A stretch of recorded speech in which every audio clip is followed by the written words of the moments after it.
Bismillahirrahmanirrahim, të nderuar dëgjues të radios Fatih.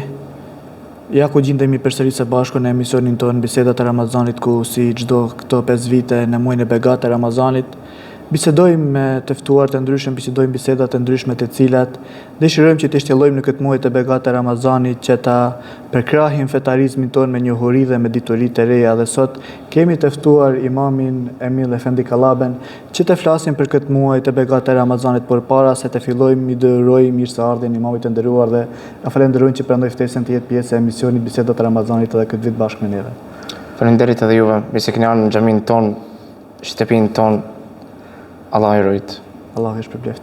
Me qenë se jemi në këtë muaj të begat të Ramazanit dhe me qenë se vlerën që e ka marrë këtë muaj i begat i Ramazanit, ishte edhe një veçori tjetër që ka marrë dhe nga Kur'ani famlar, nga zbritja e Kur'anit famlar, dhe dëshirojmë që të flasim dhe të bashkëbisedojmë për Kur'anin famlar në këtë ditë dhe në këtë natë të begat. A'udhu billahi simil alim minash shaitanir rajim. Bismillahilladzi la yadurru ma'a ismihi shay'un fil ardi wala fis sama'i wa huwa as-sami'ul alim. أما يجيب المضطر إذا دعاه ويكشف السوء ويجعل لكم خلفاء الأرض أإله مع الله قليلا ما تذكرون رب اشرح لي صدري ويسر لي أمري واحلل عقدة من لساني يفقهوا قولي. Si çdo herë, falënderimet, lavdërimet, lartësimet i takon vetëm Allahut Suprem. Atë falenderojmë për çdo begati dhe mirësi të shumta të Tij, të cilat ne i shohim dhe nuk i shohim, të cilat ne i dim dhe nuk i dim. Begatit si që janë begatit e shëndetit, familjes, pasuria, zemra sinqert e pastërt, begatia me madhe, me ndershme, me dashur, begatia udhëzimit. Jo do e mos, tema nuk quhet kot se koti Kur'ani udhëzuesi jetësor, dhe për atë arsye mbas udhëzimit, Allahu Suprem e jep begatin më të madhe Kur'anin, kalamullahi azza wa jalla. Fjallën e Tij më të bukur, më të ndershëm, më të dashur për ne, Kur'ani, fjala e Allahut. Dërgojmë selamat dhe salavat për pejgamberin salawatu rabbi wa salamuhu alejhi, mbi familjen e Tij të ndershëm dhe mbi të gjithë ata të cilët e pasojnë rrugën e Tij deri në ditën e gjykimit. Doja ta filloja me disa ajete, me disa fjalë të Allahut Suprem, ku dhe Allahu thot, duke ngritur vlerën e Kur'anit, duke ja dhënë begatin, mirësin, besimtarit për Kur'anin, ku dhe thot, në një sure të cilën ne e lexojmë nga traditët më të bukur të pejgamberit alayhi salatu wassalam, është sura Kahf, apo çështje quajtën të parët tanë surja Xhamas. Po për në ajetin e parë të kësaj sure, ku dhe Allahu Suprem thot, Bismillahirrahmanirrahim, Alhamdulillahi alladhi anzala ala abdihi al-kitaba wa lam yaj'al lahu 'iwaja. Falënderimi i takon atij kuj Allahut, krijuesi të gjithësisë, sunduesi të gjitha botrave, sunduesi i zemrave dhe shpirtërave tonë, ai Allahu Suprem. Jemi falënderues atij i cili e zbriti Kur'anin si libër të delir, të pastër, të ndershme, të pashoq. Pra mendoj ku Allahu duke na tregu, por ku ulema e dietarët tanë të ndershëm thonin, po ta kishim vetëm këtë ajet Kur'anit, do ishte modë mos i mjaftueshëm, duke ditur vlerën, begatin, madhësin e Kur'anit, ku dhe Allahu Suprem po thot, لو أنزلنا هذا القرآن على جبل لرأيته خاشعا. Po ta zbritnim këtë Kur'an, këtë libër, mbi male do të ndanin në copa. Pse? Nga frika e Allahut, ndaj dashuria e Allahut. Por Allahu ja zbritën Kur'anin njeriut, po të paraqitë pyetjet tokës, qiejve, o do të merresh amanetën e Kur'anit, toka dhe qiejt nuk do e pranonin këtë amanet të lartë të madh. Por Allahu Suprem po na tregon se pse Allahu ja jep Kur'anin njeriut. Allahu thot la'allakum yatafakkarun, që ato të mendojnë meditojnë, të shkojnë në thellësitë e Kur'anit, të marrin begatitë dhe mirësitë e Kur'anit. Para mendo ku njëri e krijon, e bën një automjet, e bën një shtëpi, dhe ai do e di çdo gjë, cep me cep, se si funksionon ajo makina, ajo automjet, apo ajo shtëpi. Por çdo gjë njeriu kur e krijon, për shembull automjetin, e jep me një herën udhëzimin, udhëzuesin, apo që quajmë ne sot GPS-in, navigacionin. Por dhe Allahu Suprem, Allahu e krijon njeriu në formën më të bukur, më të mirë, më të ndershme, më të përsosur. Por Allahu nuk e lën njeriu në tokë të vetëm. Allahu Suprem i jep njeriu të udhëzuesin më të mirë, Kur'anin. Afala yatadabbarun, a nuk mendoni ju për Kur'anin? Ku do në udhëzim më të mirë se sa fjalën e Allahut? Po të hapësh Kur'anin, do bijesh në një sure e cila është thelbi i gjithë Kur'anit, ku dhe Allahu Suprem po thot, mbas falënderimit të tij të Allahut, alhamdulillah rabbil alamin, Allahu në vazhdim po thot, ihdina ila siratal mustaqim, na udhëzon në rrugën e drejtë. Po si do shkosh në rrugën e drejtë, të dëlir, të pastër, të ndershme, me të dobishme, pa Kur'anin? Si do shkosh tek Allahu pa Kur'anin? Do pyesësh veten, do pyesësh atë tjetrin, do meditosh pak sa si do arrish qetësinë, rahatin, mirësinë e Allahut? Ku dhe Allahu thot, anzala as-sakina wa rahma. Allahu e zbritën çka? Paqe, mirësi, rahati, dhe zbritën mëshirë. Allahu ju do e mos thot se Kur'ani është shifaun wa rahmatun lil mu'minin, është ilaç dhe është mëshirë.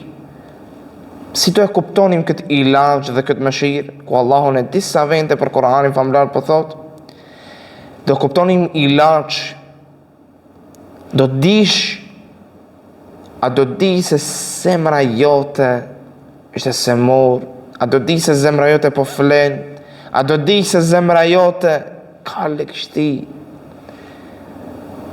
Merru me Kur'anin, ku dhe pejgamberi alayhi salatu wassalam thoshte, do dish, a do di se me çka të ka preokupu Allahu, apo do di se a të donë Allahu, pyete veten me çka merresh, me çka të ka preokupu Allahu. Në qoftë se ti je me Kur'anin, në qoftë se ti përcjellën Kur'anin, në qoftë se ti shkon pas Kur'anit, normalisht se do jesh në umbredhen e dashurisë së Allahut Suprem, krijuesit të gjithësisë, sunduesit të çdo gjëje dhe zemrave dhe shpirtërave tonë. Para mendoj ku Allahu Suprem nuk e dha Kur'anin e cila do jetë bardhe, do jetë diçka e rëndë për ne, por jo, Allahu e dha Kur'anin vetëm këshill, e dha Kur'anin si udhëzues më të mirë, e dha Kur'anin si shembulli më të mirë. Shembulli më të mirë. Udhëfyesje më e mirë. Para mendone kur pejgamberi alayhi salatu wassalam po thot, subhanallah, po përgatitet për vdekjen e tij, i tërshtimi i madh për besimtarët, po thot, mbas vdekjes time, mbajni mbas dy litareve. Por litari i parë është Kur'ani. Para mendone, kur litari i parë është Kur'ani, po shtrohet pyetja, sa jemi ne nga ato të cilët e lexojnë Kur'anin, sa jemi ne nga ato të cilët meditojnë rreth Kur'anit apo rreth mesazheve të Kur'anit. Para mendone ku pejgamberi alayhi salatu wassalam po na tregon dhe thot, po të lexosh një fjalë apo një shkronjë nga Kur'ani, një harf, Allahu t'i jep dhe të sevape. Unë e madh thonin se në gjysma e saj ai i cili ndëgjon, po paramendoj se sa sevape ka ai i cili mediton, mendon rreth fjalës së Allahut, kalamullahi azza wa jalla. Dhe ai që pranon fjalën e Allahut. e ka dhe sevapin edhe nderin më të madh. Shtohet dhe dashuria Allahu Suprem. Para mendoni ku Kur'ani, Islamin ne duhet ta shohim si një sistem jetësor. Islami është rrugë, jo për rrugët. Islami duhet të jetë jo vetëm në xhami, jo vetëm në shtëpinë e hoxhës, por Islami duhet të jetë në çdo cep me cep. Por Islami si duhet ta kuptojmë? Islami duhet ta kuptojmë që nuk është Islami vetëm në Ramazan, në të cilin ne ndodhemi. Islami apo punimi sipas Kur'anit apo shoqërimi me Kur'anin nuk është vetëm në Ramazan. Pra mendoni ku Islami duhet të shikohet, të merret si një shkollë, madrase, ku drejtori dhe mësuesi më i lartë është pejgamberi sallallahu alaihi wasallam. Dhe libra apo abetarja, librat apo çdo gjë e cila me të cilën ne marrim dije, me të cilën ne udhëzohemi, me të cilën ne mësojmë çdo gjë, është Kur'ani, abetarja e shkollës son. A do keni ne shembull më të mirë? A do kemi ne kuptim më të mirë jetësor se sa po ta merrnim Islamin në këtë formë? Jo. Për arsye se ti e sheh veten si çdo ditë është ditë e mësimit, çdo ditë është ditë e ndryshimit. Para mendoni kur Allahu Suprem me shpalljen e pejgamberit alayhi salatu wassalam si Rasulillah, e dalloi atë nga çdo pejgamber tjetër, e dalloi atë nga çdo njerëz tjetër, e dalloi ummetin e tij, popullin e tij. Por Allahu kur e shpalli fjalën e tij Kur'anin, ai Allahu Suprem e dalloi natën, e dalloi muajin. Jo do mos nuk quhet dhe ndryshe Kur'ani si muaji Ramazani nuk quhet dhe muaji Kur'anit. Pse?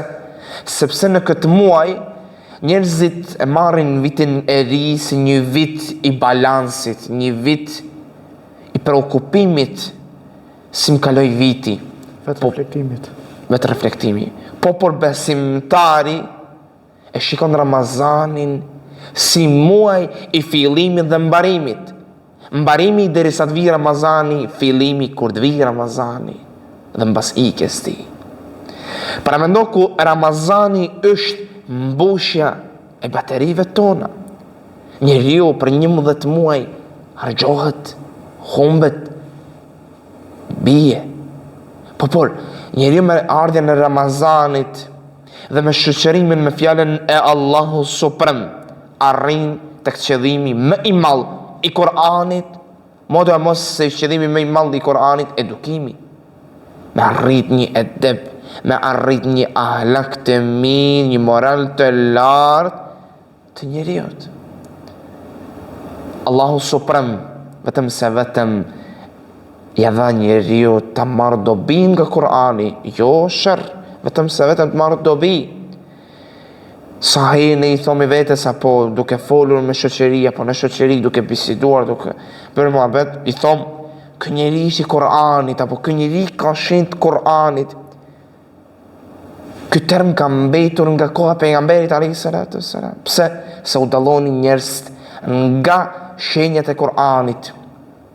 Sa ishte ai nga ato të cilët e ditë Kur'anin, jo vetëm se ta dish përmendesh, por ta di zemra jote.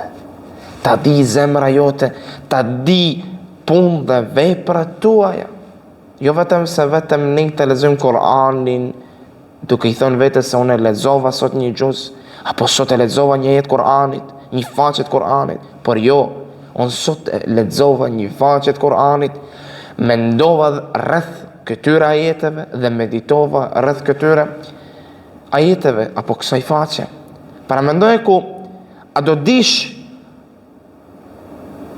kushtetutën, statutin më të mirë? A do dish ligjin më të mirë se Kur'anin? Se cilin nga ne do të di.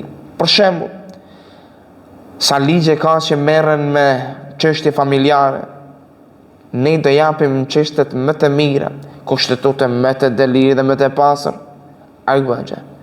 Ku dhe do të dish shembullin e prindin dhe i fëmijët.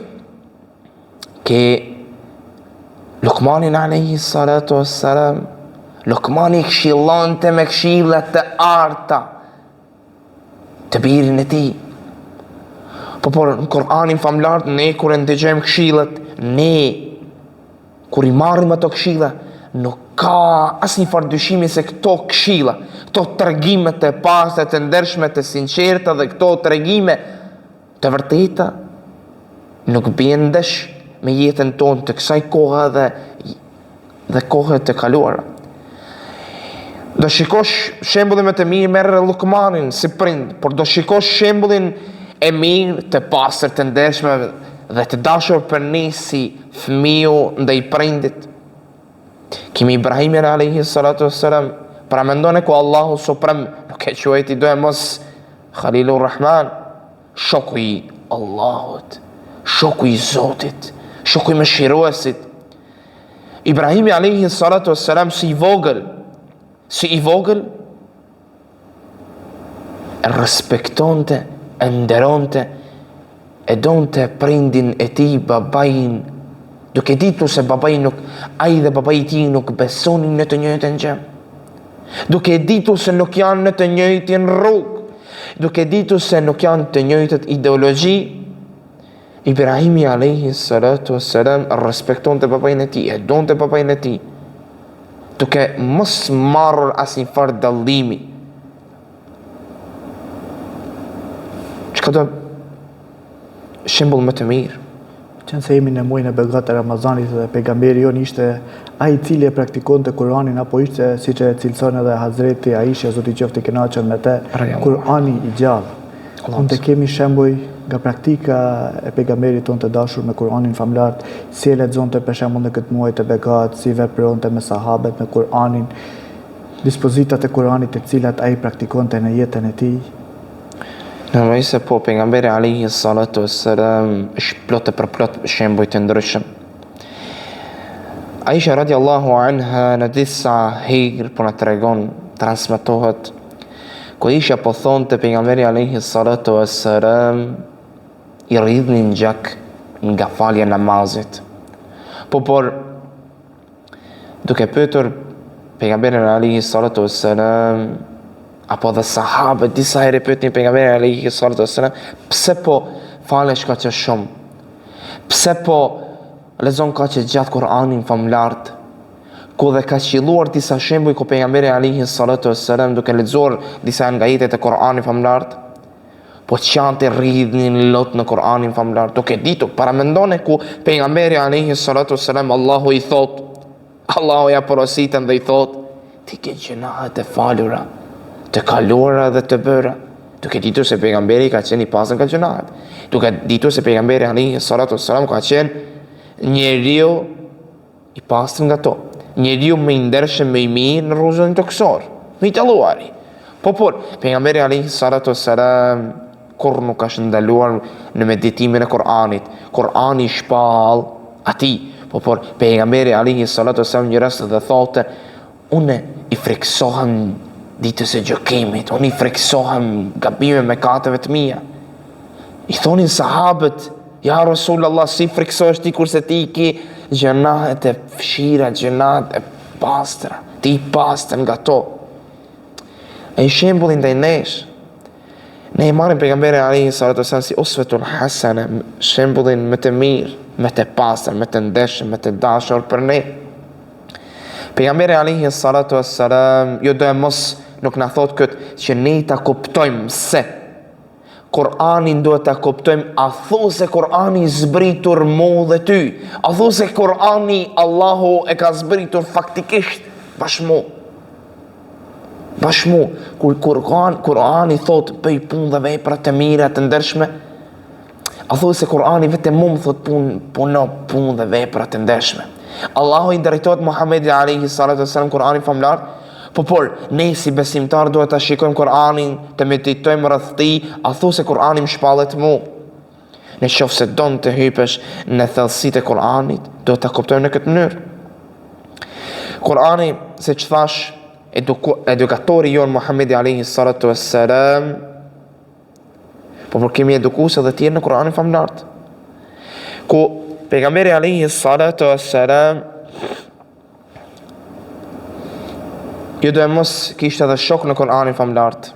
Në kuptim edukimi, njëri nga ato se njeriu duhet të arrijë tek vetitë morali të lartë. Kur Allah thot la'allaka khuluqin azim, tek morali i lartë, por edhe ne duhet të anojmë, shkojmë ka rruga e moralit lartë. Kemi për shembull një ndër vetitë e besimtarit të ndershëm është sabri, durimi. E kemi shembullin e Hidrit alayhi salatu wassalam dhe Musait në të njëjtën kohë.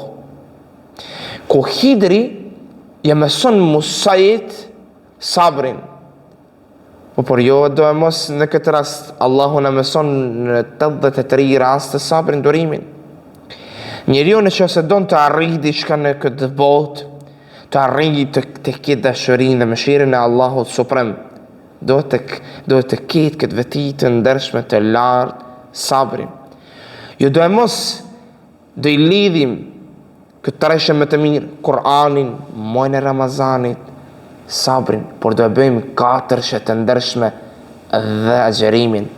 Kutën në edukim të mirë, ku Allahu suprem po na thot, po na jep Kur'anin si udhëzim më të mirë, po na jep Ramazanin si muaj më të ndershëm, muajin e ngritjes, pastrimit, delirjes, po na jep sabrin që të arrim tek dashuria dhe mëshira e tij, dhe agjerimin që të arrim tek pastërtia dhe afërsia me Allahun krijuesin e gjithësisë.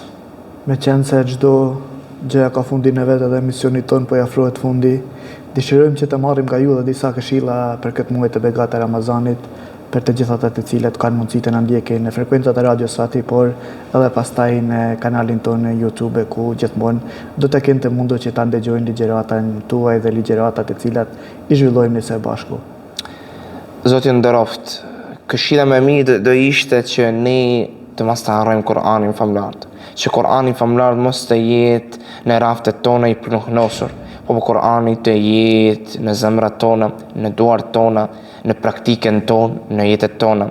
Edhe dua të përfundoj me një dua që pejgamberi alayhi salatu wassalam shpesh herë bënte, që kjo dua duhet të jetë dhe shpesh herë në duat tona. Ku dhe thot pejgamberi alayhi salatu wassalam, ya muqallibal qulub, thabbit qalbi ala dinik. O ti i cili i drejton zemrat, ma drejto zemrën time ka dini feja jote. Amin. Të nderuar dëgjues, kaq kishim edhe për emisionin e sotëm Biseda e Ramazanit, ku me ju si çdo herë shoqërova unë Enis Hoxha, dhe në këtë puntat, në këtë emision kishim të ftuar imamin e xhamisë së Shtojit, Emil Efendi Kallaben, ku edhe një herë falenderojmë për këto këshillat e arta dhe këto fjalë të mrekullueshme të cilat i shtjelloi dhe i foli në këtë emision. Zoti ju dashur. Amen.